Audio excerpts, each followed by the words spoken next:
আসসালামু আলাইকুম। আমন্ত্রণ জানাচ্ছি জাগো টিভিতে। আপনাদের সাথে আছি মমতাজ শাহিন রুম্পা। শুরুতেই জানাবো আপডেট। জুনিয়রদের সমকামিতায় বাধ্য করায় 7 ইসরায়েলি সেনা আটক।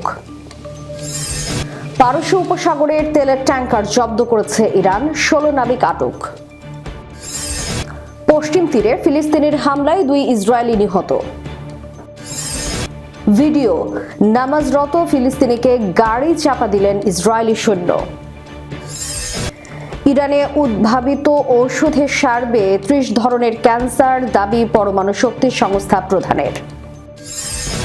ফিলিস্তিনি শ্রমিকের খামারে হামলা চালিয়ে 150 ভেড়া লুটে নিয়ে গেল ইসরায়েলিরা। 5 লাখ সন্ন্যাসী নিয়ে বাংলাদেশ দূতাবাস ঘেরাওয়ের হুমকি শুভেন্দুর। ট্রাম্প ক্লাস নামে ইতিহাসের সবচেয়ে শক্তিশালী যুদ্ধ জাহাজ বানাচ্ছে যুক্তরাষ্ট্র। শুনছিলেন সংবাদ শিরোনাম, এবার বিস্তারিত। জুনিয়র সেনাদের সমকামিতায় বাধ্য, হেনস্থা ও হুমকি দেওয়ার অভিযোগে ইসরায়েলি বিমান বাহিনীর 7 সেনাকে আটক করা হয়েছে। টাইমস অফ ইসরায়েলের প্রতিবেদনে বলা হয়, এই সেনারা বিমান বাহিনীর অ্যারো আকাশ প্রতিরক্ষা ব্যবস্থা ইউনিটে মোতায়েন ছিল। ইসরায়েলি সংবাদ মাধ্যম টাইমস অফ ইসরায়েল আরও জানিয়েছে, গতকাল রাতে এই 7 সেনাকে আটক করা হয়। ইসরায়েলি প্রতিরক্ষা বাহিনীর মিলিটারি পুলিশ জানিয়েছে, দীক্ষ অনুষ্ঠানের সময় গুরুতর কাজ করার অপরাধে ওই সেনাদের বিরুদ্ধে তদন্ত শুরু করা হয়েছে।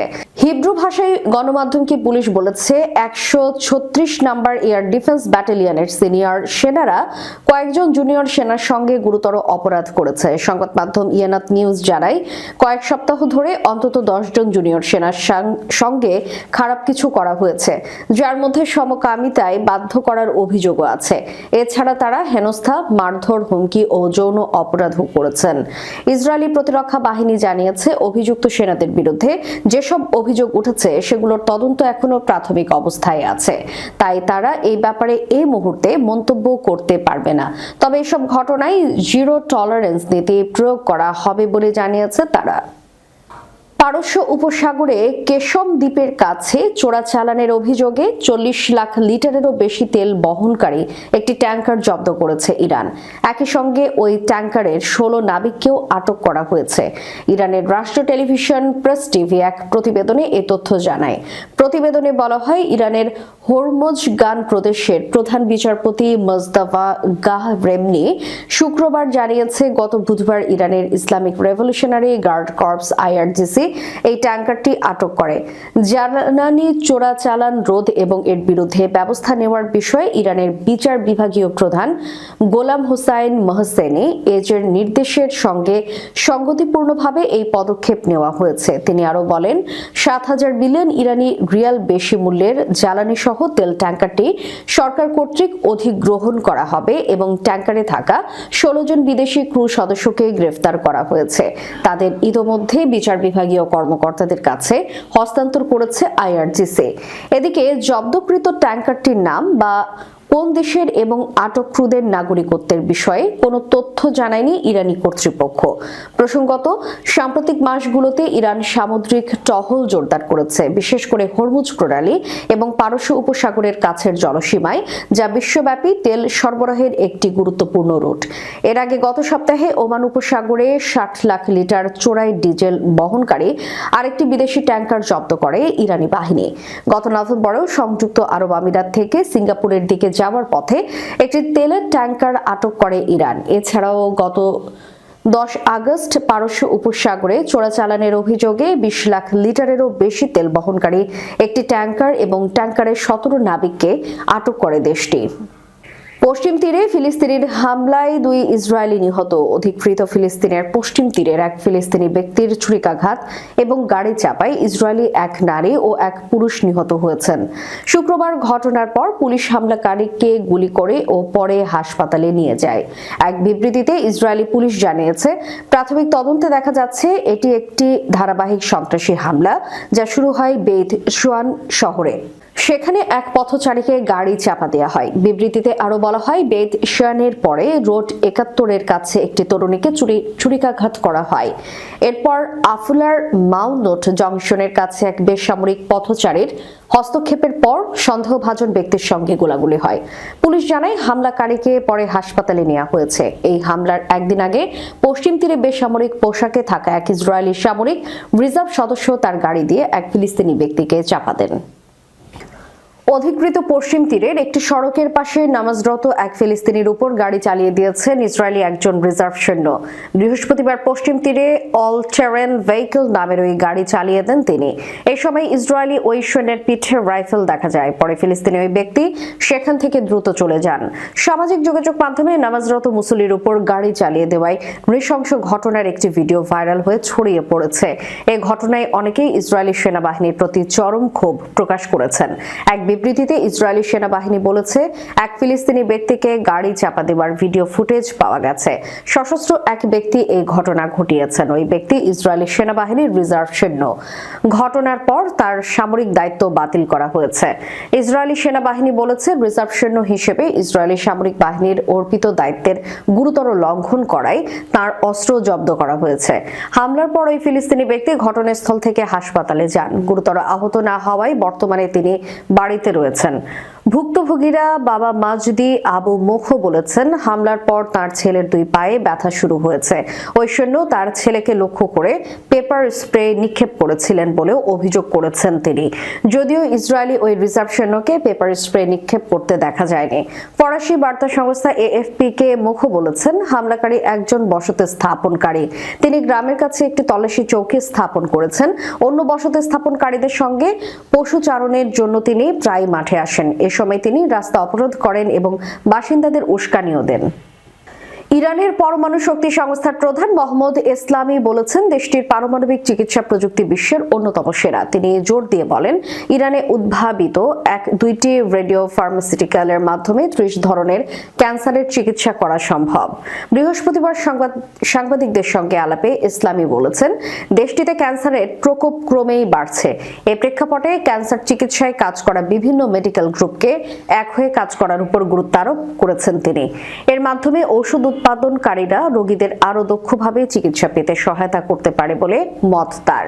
তিনি আরো বলেন, সম্প্রতি দেশটিতে উৎপাদিত রেডিও ফার্মাসিউটিক্যাল গুলো বিশ্বের অন্যতম সেরা। ইসলামি যোগ করেন, আমরা গর্বিত যে ইরানের মানুষ এসব ওষুধের সুফল ভোগ করতে পারছে। ইসলামি বলেন, ইরানে এমন দুইটি রেডিও ফার্মাসিউটিক্যাল রয়েছে যা ৩০ ধরনের ক্যান্সারের চিকিৎসায় কার্যকর। চিকিৎসা ক্ষেত্রে এই সাফল্য ইরানের জন্য অত্যন্ত গৌরবের বলেও উল্লেখ করেন তিনি। ইরান বিশ্বের অন্যতম শীর্ষ রেডিও ফার্মাসিউটিক্যাল উৎপাদনকারী দেশ। দেশটি রোগ নির্ণয় এবং চিকিৎসার জন্য প্রায় ৭০ ধরনের রেডিও ফার্মাসিউটিক্যাল তৈরি করে। পশ্চিমা বিশ্বের বহুমাত্রিক নিষেধাজ্ঞা সত্ত্বেও ইরান এই খাতে স্বনির্ভরতা অর্জনের লক্ষ্য নিয়ে কাজ করছে। স্থানীয় চাহিদা মেটাতে জীবন রক্ষাকারী ওষুধ বহু দেশে রপ্তানি করছে ইরান। উন্নত রেডিও ফার্মাসিউটিক্যাল, পেপটাইড ভিত্তিক ওষুধ এবং আলফা এমিটার উন্নয়নে গবেষণা এবং জাতীয় পর্যায়ে উল্লেখযোগ্য প্রচেষ্টা চালাচ্ছে দেশটি।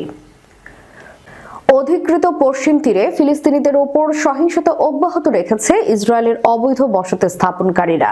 শুক্রবার ভোরে রামাল্লাহ শহরের পূর্বে একটি ফিলিস্তিনি ভেড়ার খামারে হামলা চালিয়ে ফিলিস্তিনি শ্রমিকদের মারধর এবং প্রায় ১৫০টি ভেড়া লুটে নিয়ে যায়। স্থানীয় সূত্রের বরাতে বার্তা সংস্থা আনাদোলু জানায়, অবৈধ বসতি স্থাপনকারীরা রামাল্লার পূর্বাঞ্চলের দেইর দিবওয়ান শহরে হানা দেয়। তারা জোরপূর্বক খামারে প্রবেশ করে সেখানে কর্মরত ২ শ্রমিককে মারধর করে এবং পরে ভেড়াগুলো নিয়ে ঘটনাস্থল ত্যাগ করে। স্থানীয় সূত্র জানিয়েছে, দেইর দিবওয়ান শহরটি দীর্ঘদিন ধরেই চরমপন্থী অবৈধ বসতি স্থাপনকারীদের লক্ষ্যবস্তুতে পরিণত হয়েছে। এর আগেও সেখানে ভেড়া চুরি, যানবাহন এবং দোকানে অগ্নিসংযোগ এবং ফিলিস্তিনিদের উপর সরাসরি হামলার একাধিক ঘটনা ঘটেছে। বর্তমানে পূর্ব জেরুজালেম সহ অধিকৃত পশ্চিম তীরে প্রায় ৭,৫০,০০০ অবৈধ ইসরায়েলি বসতি স্থাপনকারী বসবাস করছে। এর মধ্যে শুধু পূর্ব জেরুজালেমেই প্রায় ২,৫০,০০০ বসতি স্থাপনকারী রয়েছে। তারা প্রায় প্রতিদিনই ফিলিস্তিনিদের উপর হামলা চালিয়ে জমি এবং বসত ভিটা ছাড়তে বাধ্য করে। ফিলিস্তিনি সরকারি সংস্থা colonisation and wall resistance commission জানায়, গত নভেম্বর মাসে অবৈধ বসতি স্থাপনকারীরা পশ্চিম তীরে ফিলিস্তিনি জনগণ ও তাদের সম্পদে 621টি হামলা চালিয়েছে। এবার 5 লাখ হিন্দু সন্ন্যাসী নিয়ে বাংলাদেশ দূতাবাস ঘেরাওয়ের হুমকি দিয়েছেন পশ্চিমবঙ্গের বিধানসভার বিরোধী দলনেতা ও বিজেপি বিধায়ক শুভেন্দু অধিকারী। কলকাতার বাংলাদেশের উপদূতাবাসদের সামনে আবারও বিক্ষোভ করেন তারা। শুক্রবার রাজ্য বিজেপির বিরোধী দলীয় নেতা শুভেন্দু অধিকারীর নেতৃত্বে এই বিক্ষোভ হয়। এ সময় আগামী জানুয়ারিতে 5 লাখ হিন্দু সন্ন্যাসী নিয়ে বাংলাদেশ দূতাবাস ঘেরাওয়ের হুমকি দেওয়া হয়। বাংলাদেশের সংখ্যালঘু হিন্দুদের উপর নির্যাতনের অভিযোগ তুলে কলকাতায় বাংলাদেশ উপদূতাবাসে স্মারকলিপি জমা দিয়েছে বিজেপি ও সাধু সন্ন্যাসীদের এক প্রতিনিধি দল। তার আগে মিশন থেকে প্রায় 200 মিটার দূরে বেগবাগান মোড়ে বিক্ষোভ থেকে ওই হুমকি দিয়েছে শুভেন্দু। কলকাতার শিয়ালদাহ স্টেশন চত্বর থেকে গেরুয়া কাপড় পরা সাধু সন্তানদের নিয়ে একটি মিছিল শুরু হয়। মিছিলটি বাংলাদেশের উপদূতাবাসের দিকে অগ্রসর হলে বেহালা বাগান মোড়ে কলকাতা পুলিশ সেটি আটকে দেয়। এরপর বিরোধী দলনেতা শুভেন্দু অধিকারী সহ 4 সদস্যের একটি প্রতিনিধি দল বাংলাদেশের ডেপুটি হাই কমিশনারের সঙ্গে সাক্ষাৎ করেন। প্রায় 30 মিনিট ডেপুটি হাই কমিশনারের কার্যালয়ে বৈঠকের পর শুভেন্দু অধিকারী এবং প্রতিনিধি দলের সদস্যরা বাইরে বেরিয়ে আসেন। উপদূতাবাস থেকে বেরিয়ে শুভেন্দু বলেন, আমাদের দাবিগুলো ডেপুটি হাই কমিশনারের মাধ্যমে বাংলাদেশের অন্তর্বর্তী সরকারের কাছে পৌঁছে দিতে দূতাবাসে এসেছিলাম। ইতিহাসের সবচেয়ে শক্তিশালী যুদ্ধ জাহাজ তৈরি করতে যাচ্ছে যুক্তরাষ্ট্র বলে দাবি করেছেন প্রেসিডেন্ট ট্রাম্প। তার নামে এই যুদ্ধ জাহাজের নামকরণ করা হয়েছে ট্রাম্প ক্লাস। ট্রাম্পের ভাষ্য অনুযায়ী নৌবাহিনীর বিশেষ নৌবহর গোল্ডেন ফ্লিটের অংশ হিসেবে নির্মিত এই রণতরী হবে পূর্বের যে কোনো মার্কিন নির্মিত যুদ্ধ জাহাজের চেয়ে বড়, দ্রুততম এবং 100 গুণ বেশি শক্তিশালী। যুক্তরাষ্ট্রের শ্রেষ্ঠত্ব ধরে রাখতে মরিয়া প্রেসিডেন্ট ডোনাল্ড ট্রাম্প রাশিয়া ও চীনের মতো পরাশক্তির সঙ্গে টেক্কা দিতে বিশ্বের সবচেয়ে শক্তিশালী রণতরী তৈরির ঘোষণা দিয়েছে। এরই মধ্যে ট্রাম্প ক্লাস ব্যাটলশিপ হবে ইতিহাসের প্রথম গাইডেড মিসাইল ব্যাটলশিপ, যা পারমাণবিক এবং হাইপারসনিক ক্ষেপণাস্ত্র বহনে সক্ষম। এই যুদ্ধ জাহাজের মূল লক্ষ্য হবে শক্তি প্রদর্শন, আক্রমণাত্মক হামলা পরিচালনা এবং সমন্বিত আকাশ এবং ক্ষেপণাস্ত্র প্রতিরক্ষা নিশ্চিত করা। ট্রাম্প ক্লাস হবে এক নতুন ধরনের বৃহৎ সারফেস কমব্যাটেন্ট, যার ধ্বংস ক্ষমতা হবে এ পর্যন্ত সমুদ্রে চলাচল করা যে কোনো যুদ্ধ জাহাজের চেয়ে বেশি। দাবি করা হয়েছে এটি আগের শ্রেণীর জাহাজের তুলনায় 80 গুণ বেশি দূরত্বে শত্রুকে আঘাত হানতে সক্ষম হবে। এই রণতরীতে থাকছে বড় আকারের মিসাইল ভার্টিক্যাল লঞ্চ সিস্টেম, যার মাধ্যমে দীর্ঘ পাল্লার হাইপারসনিক হামলা চালানো যাবে এমন কৌশলগত লক্ষ্যবস্তুতে যেগুলো বর্তমান নৌবহরের আওতার বাইরে। প্রয়োজন অনুযায়ী এটি এককভাবে পরিচালিত হতে পারে। ক্যারিয়ার স্ট্রাইক গ্রুপের অংশ হতে পারবে কিনা নিজস্ব সার্ফেস অ্যাকশন গ্রুপের নেতৃত্ব দিতে পারবে। ডোনাল্ড ট্রাম্প বলেন, নতুন প্রজন্মের এই যুদ্ধ জাহাজগুলোতে হাইপারসনিক ক্ষেপণাস্ত্র সহ আরো ভয়াবহ মারণাস্ত্র সংযোজন করা হবে, যা এগুলোকে যুক্তরাষ্ট্রের নৌবাহিনীর ভবিষ্যৎ ফ্ল্যাগশিপে পরিণত করবে। সম্পূর্ণ যুক্তরাষ্ট্র নির্মিত প্রতিটি জাহাজের ওজন হবে 30 থেকে 40 হাজার টন।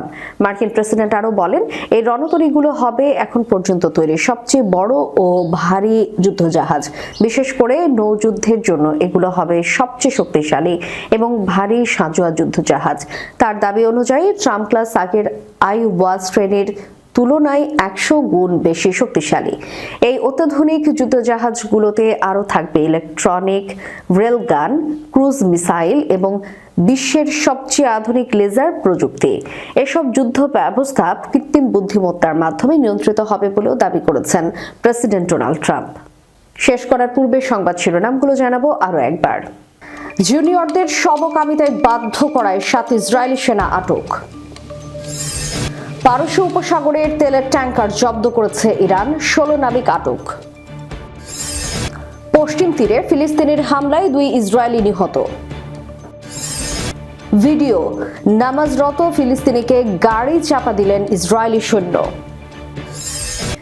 ইরানে উদ্ভাবিত ঔষধে সারবে 30 ধরনের ক্যান্সার, দাবি পরমাণু শক্তি সংস্থা প্রধানের। ফিলিস্তিনি শ্রমিকের খামারে হামলা চালিয়ে 150 ভেড়া লুটে নিয়ে গেল ইসরায়েলিরা। 5 লাখ সন্ন্যাসী নিয়ে বাংলাদেশ দূতাবাস ঘেরাওয়ের হুমকি শুভেন্দুর। ট্রাম্প ক্লাস নামে ইতিহাসের সবচেয়ে শক্তিশালী যুদ্ধ জাহাজ বানাচ্ছে যুক্তরাষ্ট্র। এতক্ষণ আমাদের সাথে থাকার জন্য ধন্যবাদ। আল্লাহ হাফেজ।